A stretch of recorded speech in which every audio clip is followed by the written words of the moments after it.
如果大家咧好似我咁冧唔急冧忙咧，冇時間去編排行程嘅話咧，咁呢一個旅遊實就一定幫到你啦。就係免費嘅 AI 行程小助手，相信 ChatGPT、DeepSeek 大家都聽過㗎啦。而我近排發現最好用嘅咧，其實就係呢個 Grok。皆因佢嘅免費版咧，其實已經去到 ChatGPT 4.0嘅級數，而且又唔會好似 DeepSeek 咁問多幾條咧就會出現網絡繁忙嘅情況。首先你就 search Grok，你可以使用網頁版或者 App 版，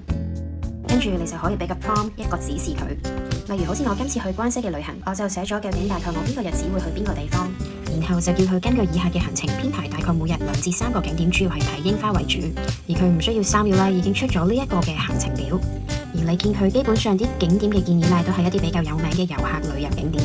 當然，如果你對佢呢個建議嘅行程咧有啲乜嘢唔滿意咧，你都可以俾一個 prompt 佢，叫佢提出呢個更改嘅。因為今次咧，我就想避開人潮唔想去咧，好多人會去嘅南山同埋清水寺，我就再俾一個指示佢，叫佢咧拎走呢2個行程嘅景點，同加入咧我會去嘅醍醐寺同埋南禪寺，